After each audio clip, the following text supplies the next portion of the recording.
ایک ذکر ہے بہت پاورفل سی، صرف ایک لفظ ہے لیکن اس میں پورا دریا سمیٹا ہوا ہے۔ ایک واقعہ کے ذریعے اس کی طاقت سمجھ سکتے ہیں۔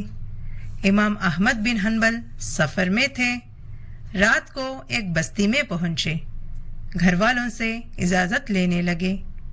میں قیام کرنا چاہتا ہوں، گھر والے منع کر رہے تھے۔ ایک نان بنانے والا وہاں سے روٹی بنانے والا گزر رہا تھا، کہنے لگا چاچا میرے ساتھ چلیں، آپ میرے گھر پہ قیام کر لیں۔ پھر گھر پہ لے آیا، پھر آٹا گوندنے لگا۔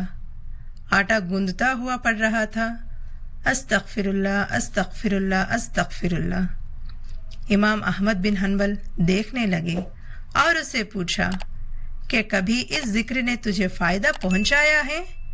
تو وہ نان بنانے والا کہنے لگا، ارے چاچا کیا بات کر رہے ہو، اس ذکر نے میری دنیا ہی بدل دی ہے۔ پہلے میں غریب تھا، اللہ نے مجھے امیری دکھائی، میری ساری مسائل آسان کیے، میری ساری دعائیں قبول ہو گئی، بس یہ ایک دعا باقی ہے۔ بولے اچھا کیا دعا باقی ہے؟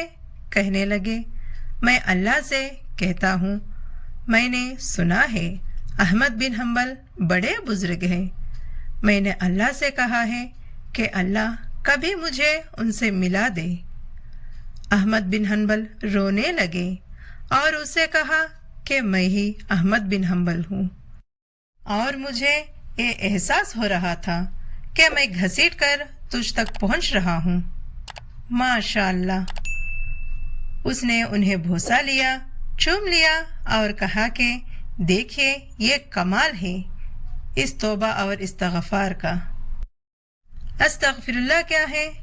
اس کے معنی کو سمجھ کر آپ پڑھیں کہ آپ اپنی پچھلی زندگی کے سارے گناہوں کے بارے میں ندامت کے ساتھ اللہ نے کہہ رہا ہے، اللہ بس میں گنہگار ہوں اور تجھ سے ہی معافی مانگتا ہوں، تو گناہوں کو معاف کر دے۔